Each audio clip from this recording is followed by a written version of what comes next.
Buenas noches, bienvenidos a esta sesión del Colegio de Medicina Interna de México, hoy 9 de marzo del 2023. A nombre de nuestro presidente, el doctor Juan Luis Salgado Loza, y de todos los que conformamos el comité directivo de este colegio, les quiero dar la más cordial bienvenida a todos los médicos y médicas que nos acompañan desde el interior de la República, así como de fuera del país. Es para mí un privilegio tener la oportunidad de estar con ustedes. Soy el segundo secretario, Constancio Ponce González. Hoy vamos a tener una plática donde es muy interesante tener presente que todas las enfermedades crónico-degenerativas nos conllevan un gran problema de salud pública, así como también una gran responsabilidad para tratar de controlar bien a los pacientes y tener una noción de lo que podemos en un momento dado conllevar para que no aparezcan complicaciones. Hoy tendremos al doctor Manuel Duarte Vega, todo un médico reconocido, quien es médico especialista en medicina interna, egresado del Hospital Civil Fray Antonio de la Universidad de Guadalajara, así como profesor de pre y posgrado en la Universidad de Guadalajara. Además, es médico adscrito en la División de Medicina Interna del Hospital Civil en la Universidad de Guadalajara. Además, es coautor de diversos artículos sobre diabetes, hipertensión sistémica, neuropatía diabética y similares. Todo un médico reconocido y admirado por muchos de nosotros. Es para mí dejarlos en una plática muy interesante. El doctor Manuel Duarte Vega nos hablará sobre insulina y antidiabéticos orales. Casos clínicos. Adelante, por favor.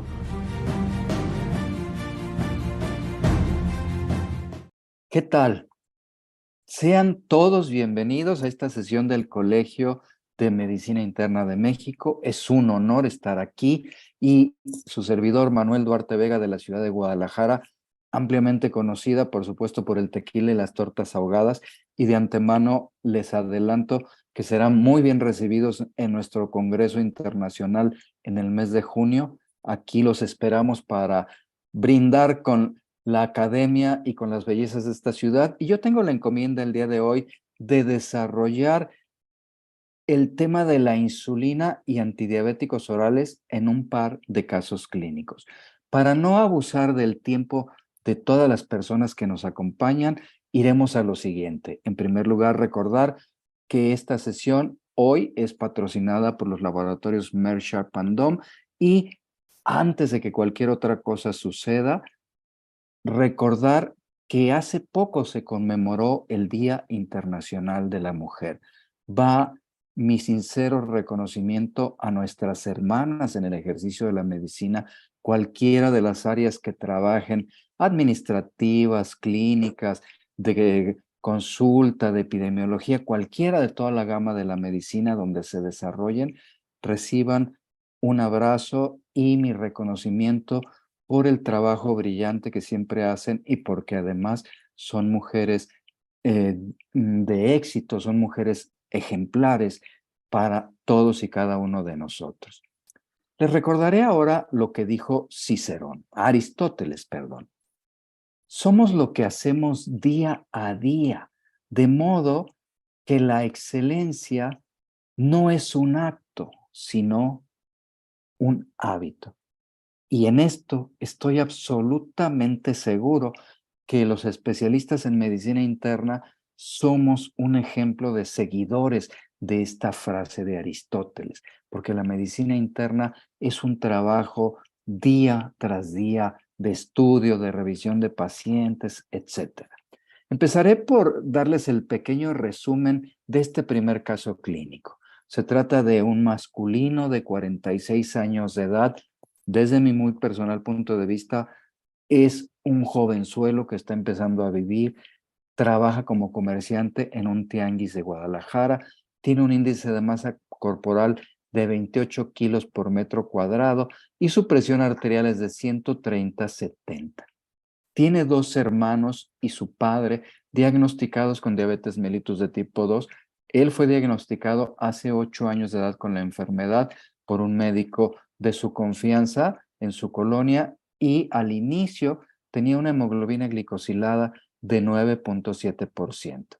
Actualmente en el examen físico por el momento no se aprecian datos de complicaciones crónicas, no se aprecian datos de algún otro tipo de relevancia. Sus triglicéridos en los exámenes son de 123 miligramos por decilitro, el colesterol total está en 166, el HDL está en 38, el LDL calculado de acuerdo a la fórmula de Martin Hopkins está en 106 miligramos por decilitro, el no HDL en 128, la tasa de filtrado glomerular en 120 mililitros calculada con la fórmula de seca de EPI, y en el general de orina 30 miligramos de proteínas en un general de orina, digamos, hecho al azar.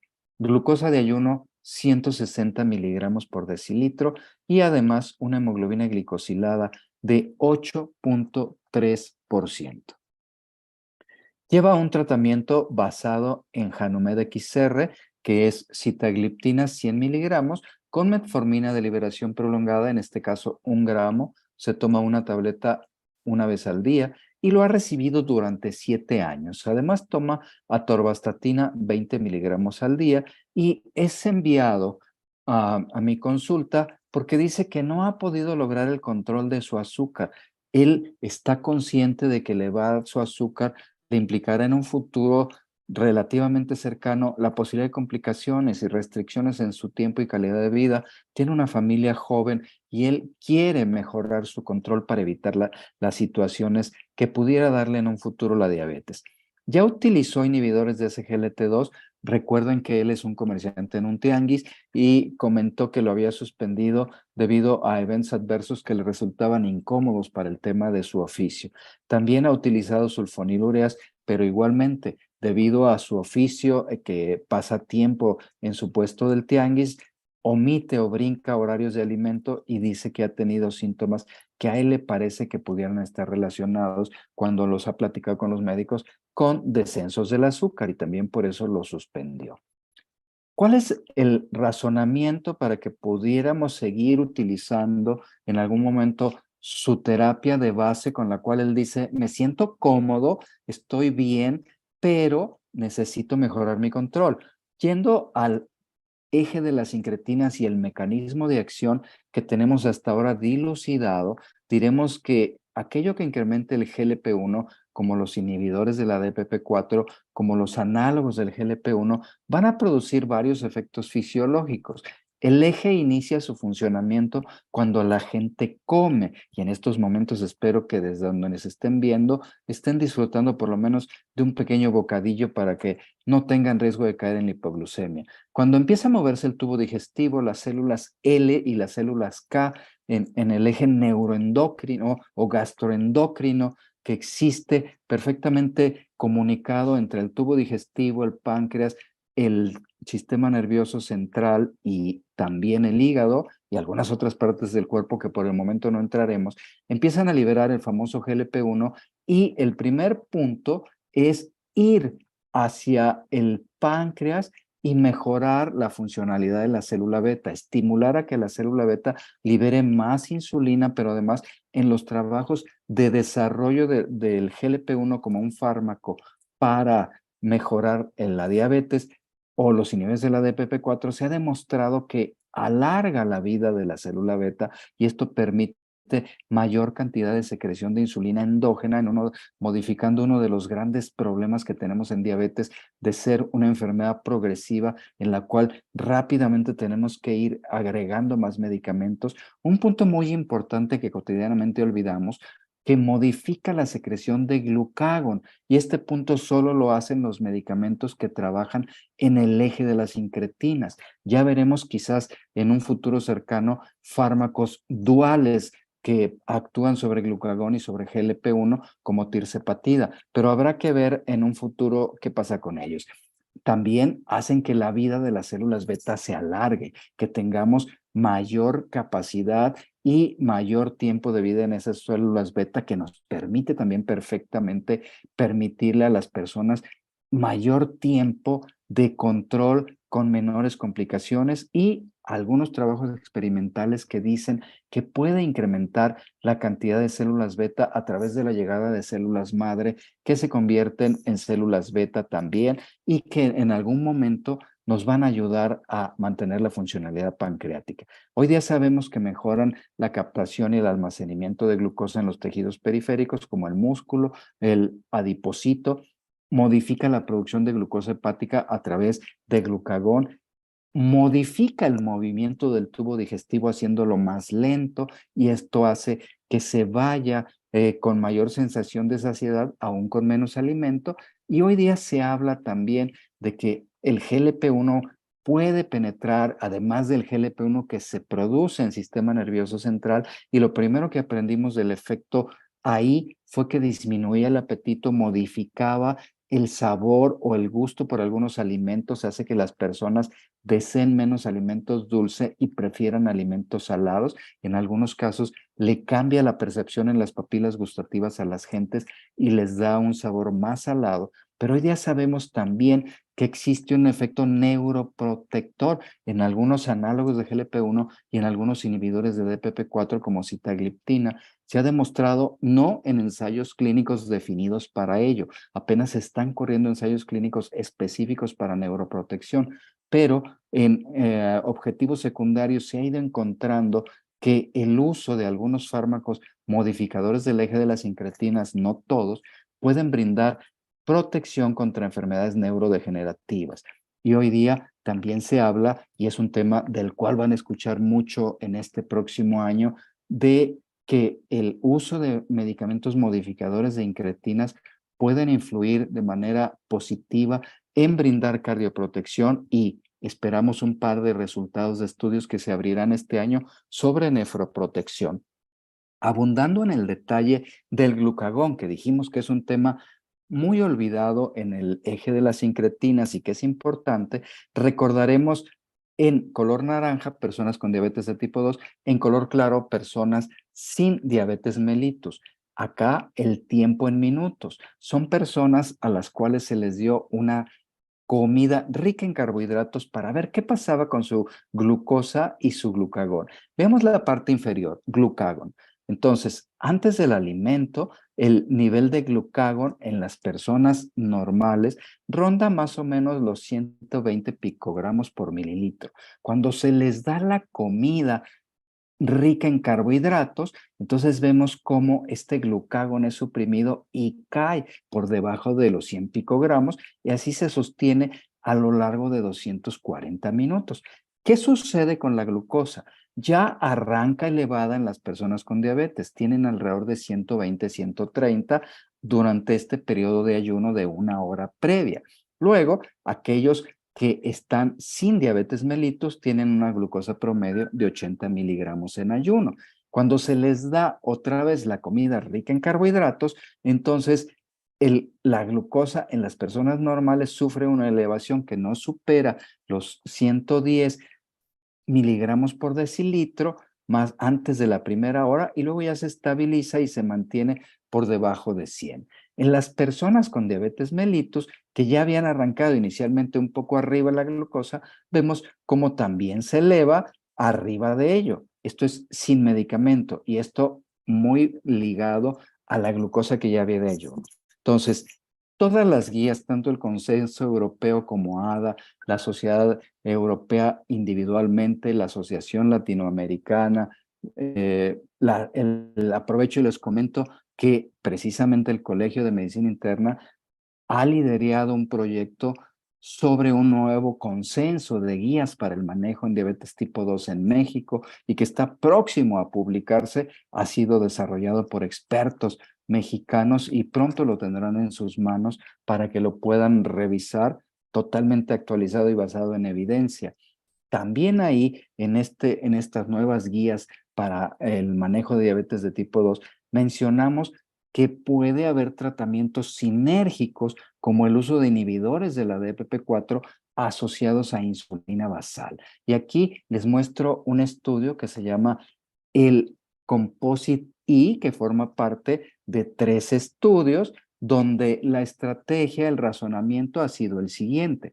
Cotidianamente las personas que están en un tratamiento oral, cuando no alcanzan el control de su glucosa, se les agrega una insulina basal, la que ustedes prefieran, la que sea de mejor gusto o de mejor costo. Pero muchas de las veces las personas suprimen su tratamiento oral o lo toman de manera irregular. Si ya de por sí lo tomaban de manera irregular antes del inicio de la insulina, cuando se inicia esto, consideran que ya con eso muchas de las veces está cubierto. Entonces, ¿qué hizo Composite E? Tomó personas que estaban en sitagliptina y metformina y que no estaban en meta y entonces los dividió en dos grupos. La parte inferior nos muestra el grupo que estaba en placebo más insulina glargina, en la cual se llevó la titulación de insulina glargina hasta la meta y con un placebo en tableta. Y en el otro grupo, la gente que siguió con la insulina en la dosis estándar, 100 miligramos, más glargina titulada. Primer punto, reducción en hemoglobina glicosilada, que es, digamos, el objetivo primordial en diabetes. Antes de cualquier otra cosa, el control metabólico y el resto de los objetivos vendrán después.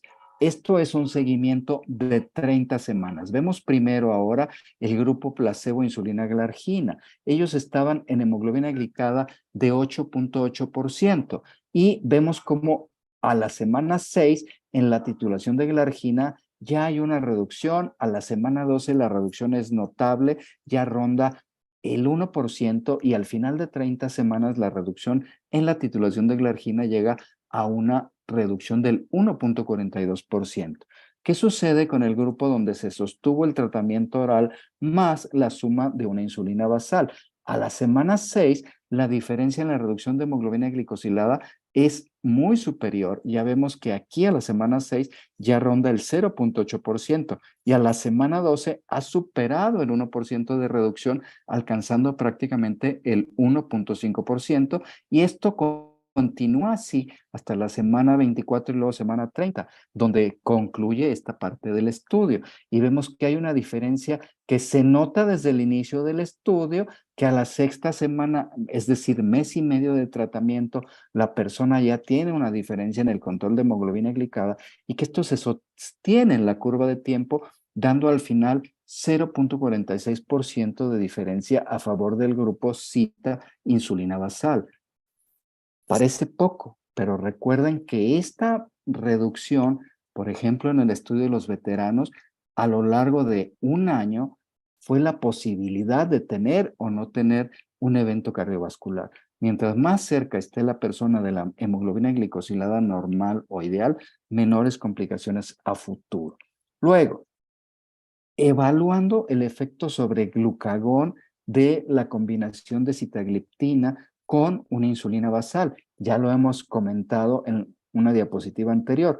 En claro, la semana de inicio, en oscuro, la semana 12 del estudio. Y en este primer cuadro vemos glucagón, el arranque, y vemos cómo en la semana 0 y corriendo, el glucagón se mantiene elevado en aquellos que no utilizaron el fármaco. Pero en aquellos que estuvieron en cita insulina basal, vemos cómo hay una reducción y esto se sostiene a lo largo de las 12 semanas y ese efecto también se presenta en glucosa. Vemos cómo aquellos que no utilizaron la combinación tienen resultados de glucosa más elevados, a diferencia de aquellos que utilizaron sitagliptina con una insulina basal, donde hay una diferencia en el nivel de glucosa y péptido C se mantiene en buen nivel. Por lo tanto, después de 12 semanas de usar 50 miligramos de sitagliptina, ¿por qué 50? Porque es un estudio desarrollado en japoneses y en japoneses las dosis recomendadas de todos los fármacos en general son 50% en base al peso y la talla y con 50 miligramos se modificó la respuesta postprandial de glucagón en las personas para sumar efectos. Ahora, tasa de eventos adversos, principalmente hipoglucemia, que es uno de los grandes problemas cuando agregamos insulinas.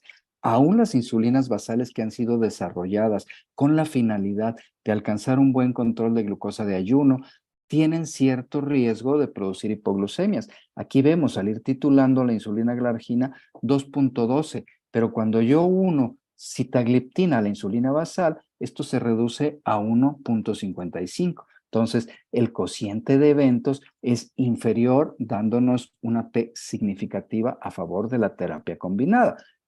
Pero otro de los puntos, dijimos en el razonamiento del eje de las sincretinas, que modificaba la cantidad de células beta y modificaba la producción de insulina.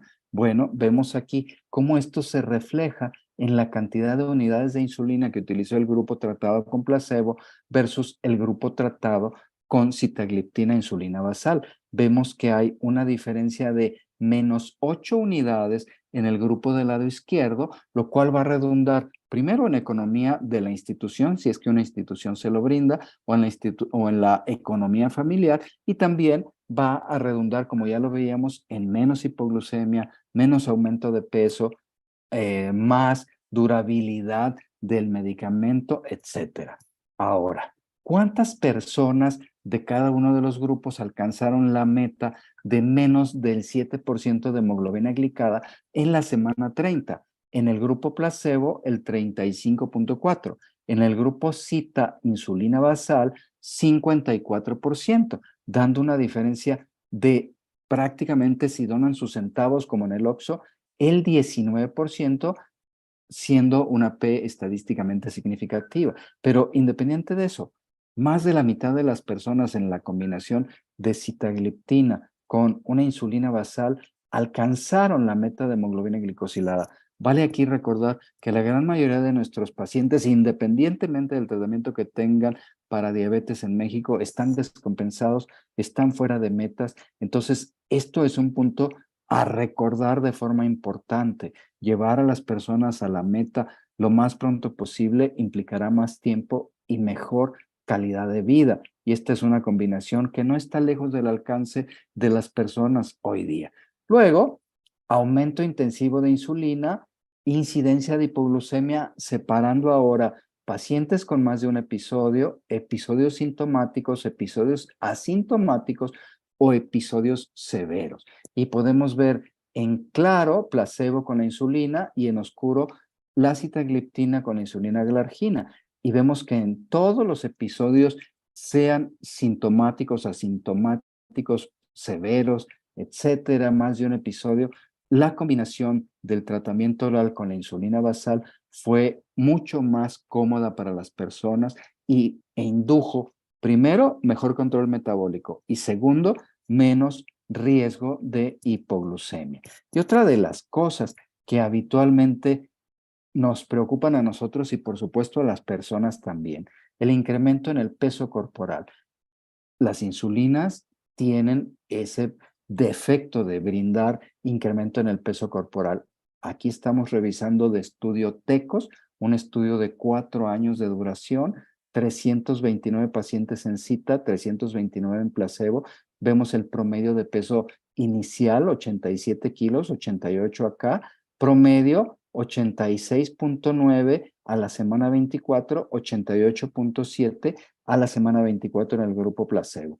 Cambio en el índice de masa corporal desde el inicio, 0.3 en el grupo cita, 0.6 en el grupo placebo. No hubo incremento de peso. Es importante porque sí hay fármacos para tratar diabetes que incrementan la pérdida de peso, pero no todas las personas desean o requieren perder peso corporal. Habrá grupos de personas que hay que mantenerlas en su peso corporal y recuerden que uno de los beneficios de IDPP4, especialmente cita, es que son neutros en el peso corporal. Y dijo Ralph Waldo Emerson, la vida es una sucesión de lecciones que uno debe de vivir para entender. Y entonces vamos ahora a nuestro siguiente caso clínico. Es una mujer de 58 años de edad, una mujer joven, una mujer con una gran expectativa de vida y con grandes expectativas personales aún por cumplir. Ella es directora de una empresa maquiladora aquí en Jalisco. Cuando vengan a visitarnos en Guadalajara, nuestra zona, digamos, industrial se encuentra entre la zona metropolitana de Guadalajara y el aeropuerto, en un lugar que se llama El Salto. Ella ahí trabaja en una empresa maquiladora, es divorciada, es originaria de Hermosillo y vive, como ya se los he platicado, aquí en Guadalajara, Jalisco. Como van a venir al curso en junio, por si al deambular por las calles de San Pedro, de Guadalajara, de Zapopan, se la encuentran, bueno, aquí la tienen para que la identifiquen y puedan ustedes en algún momento dado decidir si la buscan o no la buscan. Aquí la tienen. Veamos los antecedentes. Diabetes mellitus de tipo 2 fue diagnosticada hace 10 años en su clínica de seguridad social. Actualmente es tratada con dieta, un ejercicio diario promedio de 60 minutos, metformina 2 gramos al día, más 35 unidades de insulina glargina. Ella también toma bisoprolol 2.5 miligramos por un antecedente de episodios de taquicardia supraventricular desde hace tiempo. Toma 0.25 miligramos de alprazolam por insomnio frecuente, alendronato, y es enviada por cirugía plástica ya que va a ser sometida a un proceso estético, pero el cirujano plástico ha dicho, no voy a hacer ningún procedimiento hasta que el médico internista me diga que está en un control adecuado de su glucosa, que no me implique ningún riesgo. Entonces, el motivo de su visita es precisamente el deseo de estar bien controlada para desarrollar este procedimiento. Ella no fuma, consume bebidas alcohólicas de manera social. Interrogada qué es esto de manera social para ella, porque luego cada quien socializa de manera diferente, toma 2 copas de vino tinto el fin de semana o una cerveza a media semana, cosas así por el estilo. Presenta antecedentes familiares de hipertensión arterial, diabetes de tipo 2 y su padre tuvo cardiopatía isquémica. Ella tuvo diabetes mellitus gestacional y se queja de que ha tenido infecciones de vías urinarias frecuentes, ya que, pues, por sus juntas, etcétera, sean presenciales o sean virtuales, tiene que con frecuencia estar aguantándose las ganas de orinar o los viajes, etcétera. Ha tenido 2 episodios de micosis genital recientes, motivo por el cual estos 2 suspendió el uso de ISGLT2, tiene incontinencia urinaria de esfuerzo y además el resto de sus antecedentes han sido negados. Pesa 68 kilos, talla de 1,66, el índice de masa corporal es de 24.7, una cintura de 70 centímetros, tiene una presión arterial de 130/76, son 3 tomas en el brazo derecho, sentada después de 10 minutos de reposo y tiene una frecuencia en reposo de 80 latidos por minuto. A la exploración física, estas son algunas de los detalles encontrados. Básicamente es una exploración física normal, básicamente, y estos son sus exámenes.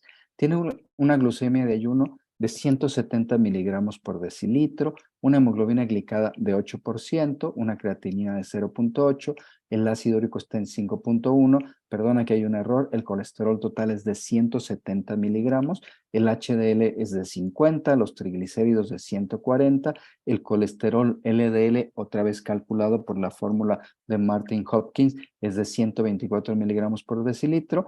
Pruebas de función hepática, TGO de 52, TGP de 65, tiene una excreción urinaria de albúmina de 30 miligramos de creatinina y un hematócrito del 40%.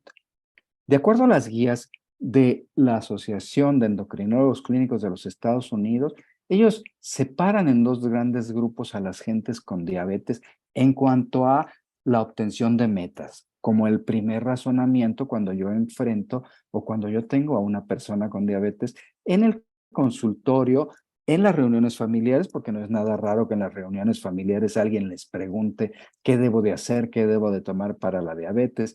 Bueno, hemoglobina glicosilada de menos del 6.5% o llamada una meta estricta para aquellas personas que tengan una vida relativamente sana sin diabetes mellitus, es decir, sin otras comorbilidades que afecten su tiempo y su calidad de vida y que tengan un bajo riesgo para hipoglucemia. ¿Quién deberá tener una meta por arriba de 6.5%? Y, por ejemplo, la ADA en ese sentido es más específica, luego hablaremos de ello. Arriba del 6.5%, aquellos que tengan comorbilidades importantes o que tengan un alto riesgo de hipoglucemia. Incluso la ADA separa en más de 8.5% los que tengan expectativas de vida corta, los que sean frágiles, los que no sean capaces de atenderse ellos mismos, o de 8% aquellos del grupo en general de la tercera edad.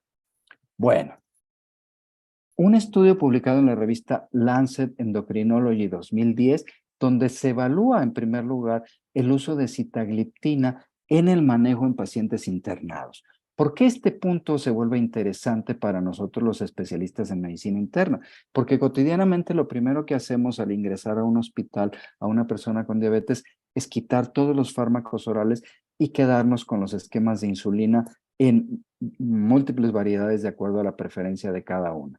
¿Sí? En vista sobre todo de eventos adversos que pudieran presentarse con los fármacos orales. Y aquí lo que se busca es demostrar si utilizar sitagliptina en personas internadas, tanto en servicios de cirugía como de medicina interna, podría ser una buena opción para el manejo intrahospitalario. Ellos hicieron dos grupos: insulina basal unida a sitagliptina o el esquema tradicional utilizado en los lugares donde se desarrolló el ensayo clínico con el esquema basal bolo. Veamos primero la gráfica de la izquierda, 7 días de tratamiento, y vemos cómo la diferencia en los niveles de glucosa a lo largo de los 7 días no tuvo significancia importante con respecto a su variación en ninguno de los dos grupos.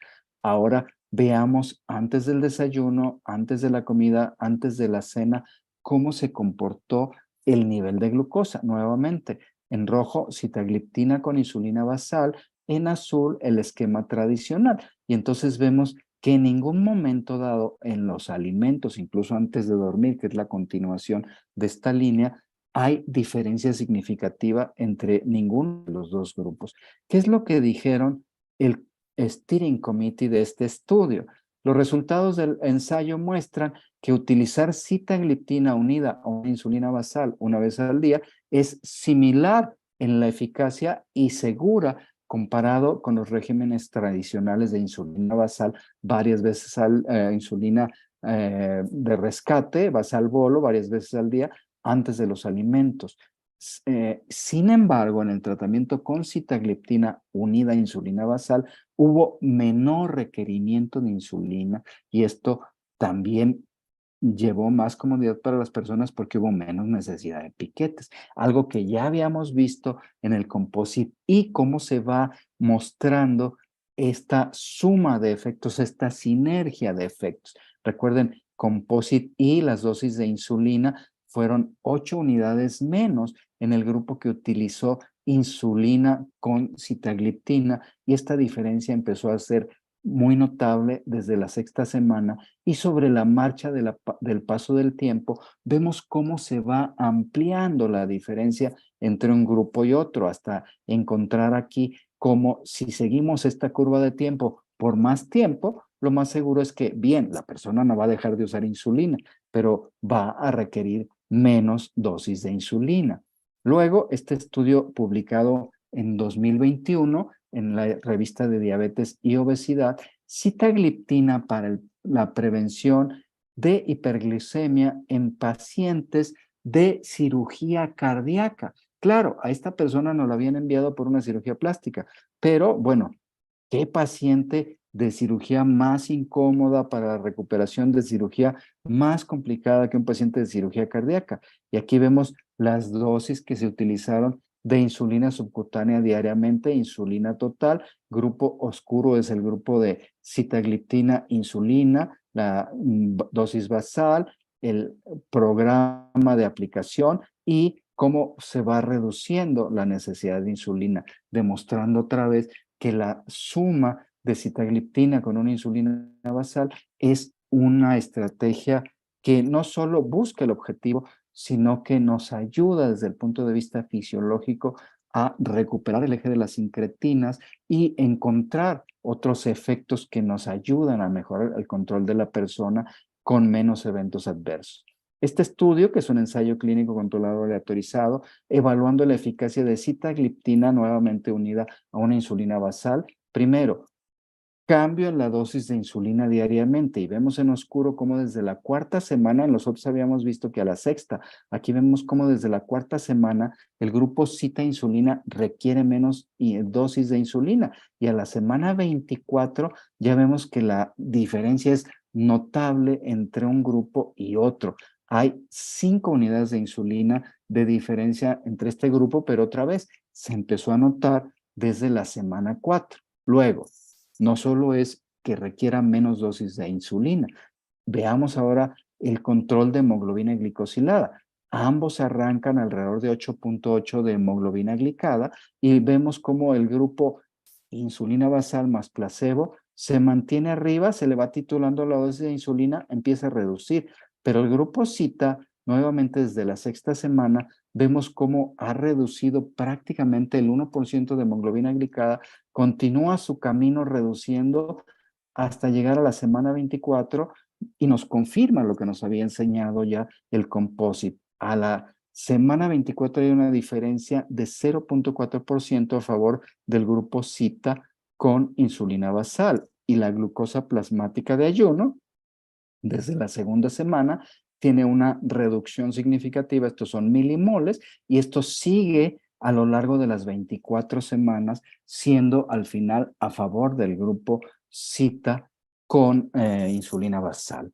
Este es un estudio llamado EDIT, desarrollado en pacientes japoneses con diabetes mellitus de tipo 2.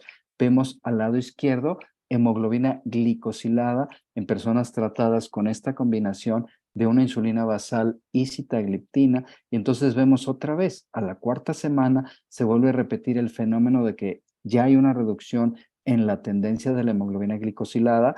A la semana 8, a la semana 12 es más notable entre los dos grupos y así se sostiene a lo largo de las 24 semanas que duró el estudio y también se refleja en la glucosa plasmática de ayuno. Recordar, el efecto de los fármacos modificadores de incretina es más importante en el postpandrio que en la glucosa de ayuno.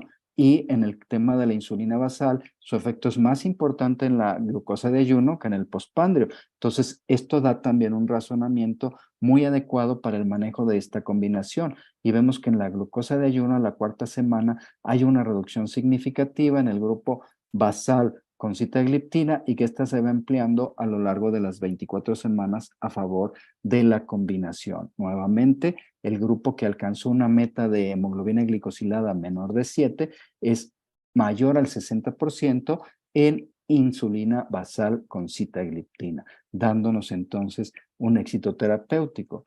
Y nuevamente, a la semana 24, recordamos que la combinación de cita con insulina da prácticamente nula ganancia de peso versus aquellos que utilizan insulina basal unida a otro tipo de fármacos. ¿Por qué, además del razonamiento de este tipo de combinaciones, como desde el punto de vista fisiopatológico, mejorar célula beta, mejorar el eje de glucagón, mejorar la penetración en los tejidos periféricos, los efectos benéficos sobre el movimiento del tubo digestivo, sobre el cerebro, sobre el riñón, etcétera? Además del efecto de la hemoglobina glicosilada sumando la insulina basal. Bueno, porque obtener un control glucémico pronto y sostenido nos hablará siempre de mejor tiempo y calidad de vida. Vemos del DCCT los eventos cardiovasculares a lo largo de 30 años. Es un seguimiento altamente significativo. Vean cómo el grupo en tratamiento intensivo desde el tercer año se separa y en la curva de tiempo cada vez se va separando más del grupo de tratamiento convencional. Es muy importante mantener esto en mente. En México no hay época del año en la que las personas no tengan algo que festejar para las dietas. No es de que digamos diciembre por Navidad se descompensó, en la cuaresma se descompensó por la capirotada, en mayo por el festejo de la madre, etcétera. En México todo el año hay algo que festejar. Entonces, hay que ir siempre buscando el control intensivo en aquellos que lo requieran. Ya hemos hablado un poco de cómo separar las metas para cada uno. Y esto se explica desde el punto de vista fisiopatológico, en que el control intensivo mejora el estrés oxidativo, mejora la carga de trabajo mitocondrial, la proteína quinasa C, la carga de sorbitol, etcétera, especies reactivas de oxígeno, que modifican y luego van a producir daños importantes, además de LDL oxidados, etcétera. Luego, la inercia, el tiempo que tardamos en ajustar los tratamientos para las personas. De acuerdo, por ejemplo, a Discover, que es un estudio que publicamos hace un par de años junto con un gran grupo de investigadores en México y en el mundo. En México tardamos 7 años en hacer un ajuste en los fármacos para diabetes para lograr las metas. Y vean ustedes, aquí son meses en evaluar la progresión a retinopatía. Y vean ustedes la diferencia entre no inercia clínica y la inercia clínica, que es en lo que están metidos la mayor parte de los pacientes. Vean, a los 20 meses de inercia ya hay una diferencia significativa. En la pandemia, ¿cuánta gente ha ido a las consultas en las instituciones o a los médicos privados? ¿Cuánta gente ha visto sus controles o ha podido evaluar realmente cómo está? Y luego vean después de 20 meses cómo esto va siendo cada vez peor para las personas. Por lo tanto, el tema de la inercia es extremadamente importante en nuestras consultas cotidianas y este tipo de combinaciones de antidiabéticos orales como sitagliptina, metformina, unido a una insulina basal, nos brinda la posibilidad de llevarlos a metas con menos cantidad de fármacos, con menos eventos adversos y con un grado de eficacia bastante significativo. Porque como dijo el autor del Principito, no se trata solo de prever el futuro, sino de hacerlo posible. Y en las personas con enfermedades crónicas no transmisibles, esto es de especial importancia. Enseñarles que a pesar de que la diabetes llegó sin que la esperaran, pueden vivir una vida que sea adecuada. He llegado al final de la sesión. Nuevamente ha sido un honor que me permitan participar y muchas gracias, no solo por la sesión de hoy en la que me han permitido estar, sino por el trabajo desarrollado día tras día y especialmente en la pandemia. Muchas gracias por el compromiso de trabajo, muchas gracias por su excelencia académica y por la brillantez en el trabajo cotidiano y por estar ahí a pesar de arriesgar su vida y la de sus familias. Nos vemos en la sesión de preguntas y respuestas. Un abrazo a todos y cada uno de los asistentes.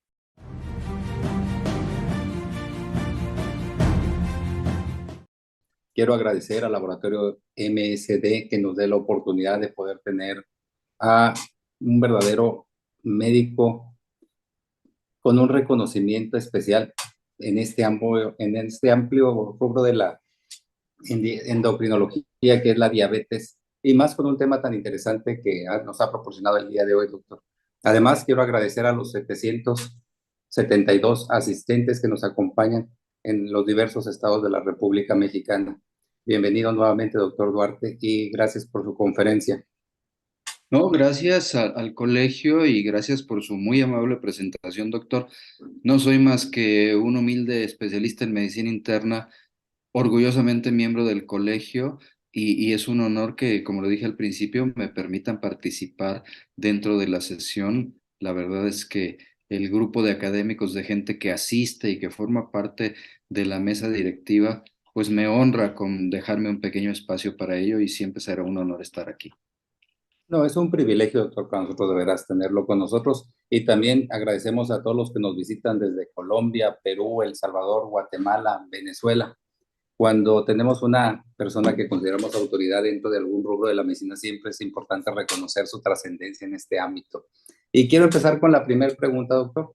El doctor Carlos Adrián Pérez nos pregunta, aclara que queda claro la similitud en la eficacia de la insulina contra el bolo basal.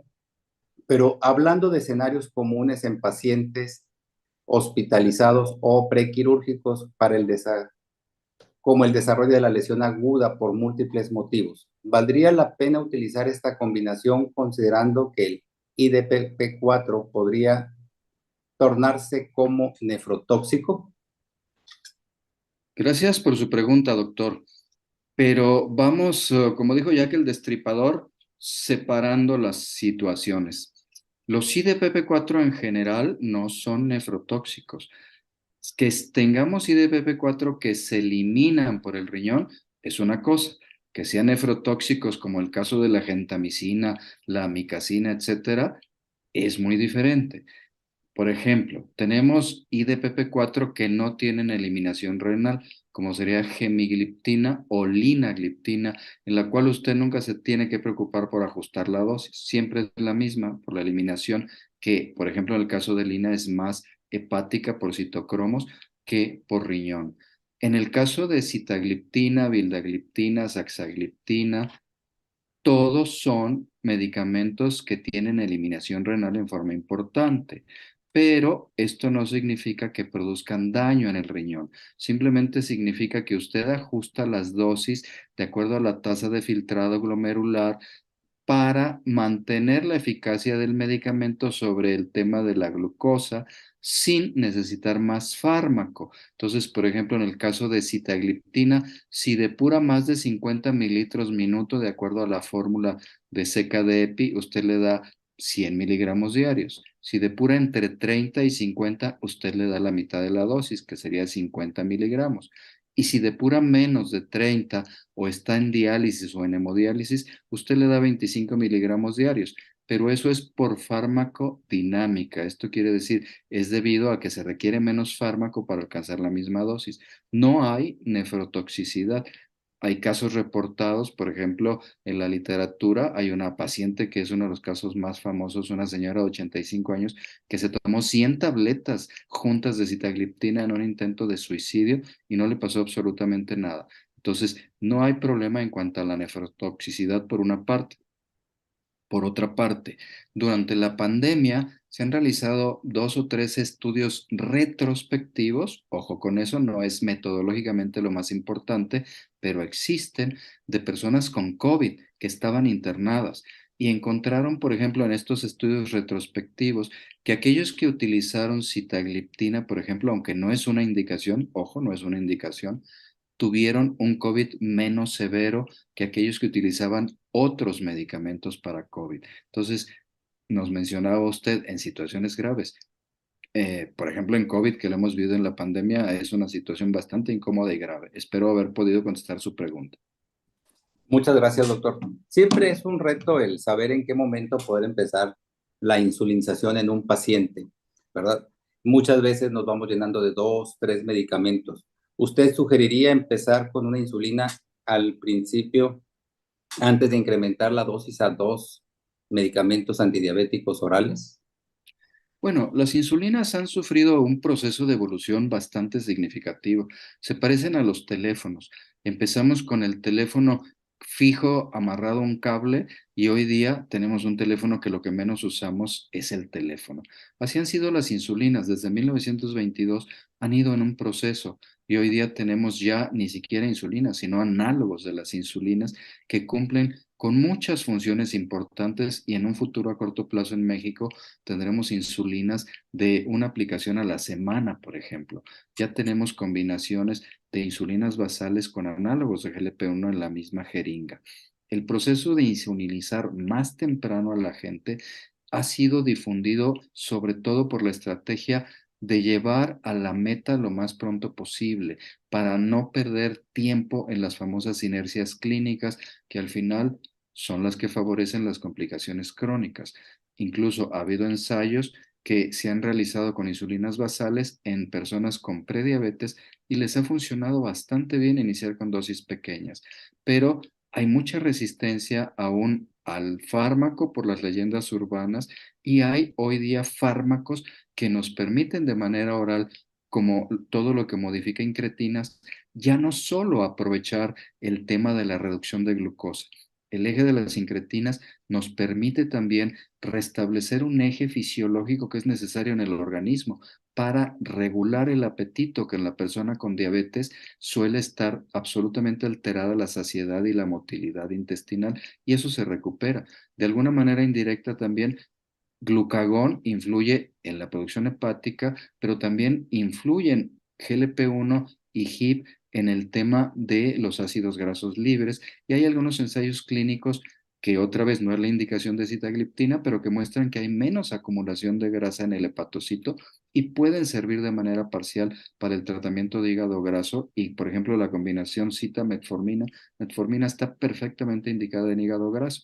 Entonces, hay efectos más allá del control de la glucosa que hacen que el antidiabético oral siga siendo importante en el manejo. Y cuando no lo alcanzamos en diabetes de tipo 2, sobre todo en la glucosa de ayuno, agregar una insulina basal que está perfectamente diseñada para el control de la glucosa de ayuno y que nos deja el postpandrio sin un control adecuado, y ahí el fármaco oral sinergiza de muy buena manera.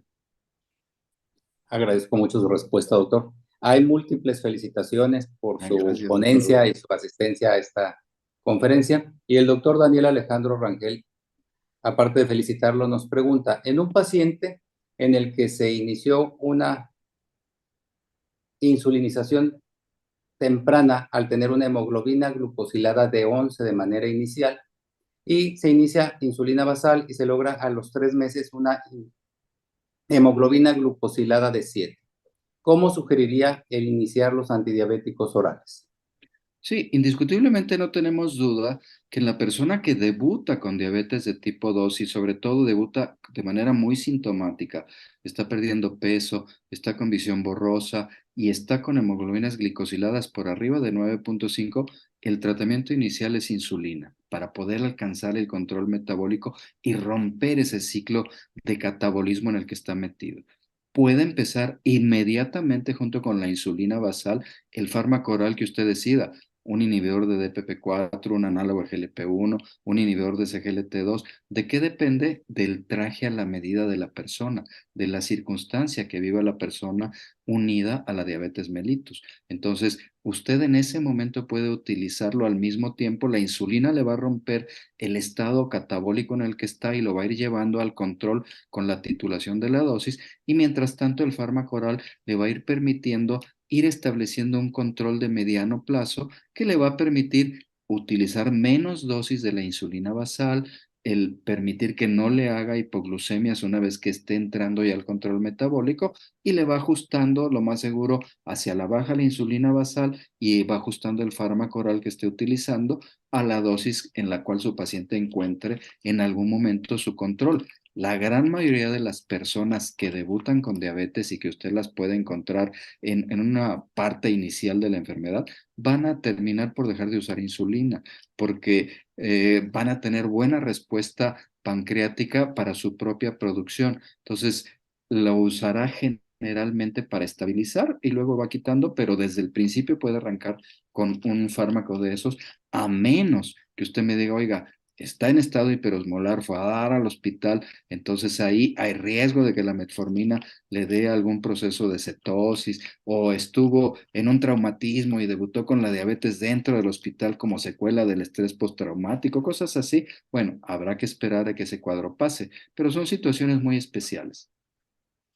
Gracias, doctor. También nos pregunta el doctor Adal del Ángel. En el contexto de pacientes con enfermedades reumatológicas, por ejemplo, la artritis reumatoide, y que cursan con diabetes y un difícil control en la glucemia por el consumo de esteroides, ¿podría considerarse el manejo de inhibidores de DPP4, dando que pudieran causar algo de dolor articular? Claro, es cada día más común que las personas con diabetes mellitus de tipo 2 tienen comorbilidades. Es extremadamente difícil que se vayan a encontrar a alguien que solo tiene diabetes mellitus, sobre todo en la especialidad de medicina interna o en otras áreas de la práctica médica. Casi todo el mundo tiene algún tipo de comorbilidad. Sí, hay reportes de que algunos de los inhibidores de DPP4 pueden producir dolores articulares, pero el porcentaje es pequeño, habitualmente es menos del 10%, no llega a ser tan peligroso, y en un paciente con artritis reumatoide que usted ya tiene con algún tipo de esteroide, con modificadores de la enfermedad, con antiinflamatorios de rescate, no le va a dar mayor problema de exacerbación por el uso de un inhibidor de DPP4. Muchas gracias, doctor. Yo creo que aquí, bueno, estas son las preguntas que nos han generado. No ha habido preguntas en el chat. Y pues quisiera yo agradecer mucho su participación y pedirle que si nos da algún consejo extra para esta contribución a los estudios que nos mostró. Lo primero que yo quiero recordarnos a todos es que diabetes tiene un panorama en México cada día más asolador. De acuerdo a la estadística, 16% de la población diagnosticada con diabetes, pero tenemos una gran cantidad de personas que tienen la enfermedad y no lo saben. El otro punto es que la pandemia nos va a dejar más gente con diabetes por las secuelas inflamatorias, por la obesidad, etcétera. Y no olvidar que hay que llevar a la meta a las personas lo más pronto posible. La inercia que solemos llevar en las consultas de decir, pues está poquito, no le voy a ajustar la dosis, mejor camine, lleva a las complicaciones crónicas y lleva a la muerte. Revisemos lo que nos han dicho sobre las causas de muerte en el país este año. Siguen siendo las mismas, enfermedad cardiovascular y diabetes. Y estas van como el tequila y el limón, van juntas. Van unidas la enfermedad cardiovascular y la diabetes. Nunca sabe uno cuál empezó primero. Entonces, un factor que influye es llevar a la meta a las personas pronto y sostenerlos en la meta la mayor parte del tiempo. Muchísimas gracias, doctor. Quiero agradecer mucho su participación, así como reiterarle todas las múltiples felicitaciones que nos llegan a través aquí del canal y agradecer mucho a MSD que nos dé la oportunidad de poder haberlo tenido aquí esta noche. Muchas gracias, doctor. De Y mi parte, un esperamos. honor. Gracias. Despedimos esta sesión recordándoles que visiten nuestras redes sociales, así como nuestra página para conocer los eventos que se maneja y los esperamos en la próxima sesión. Buenas noches.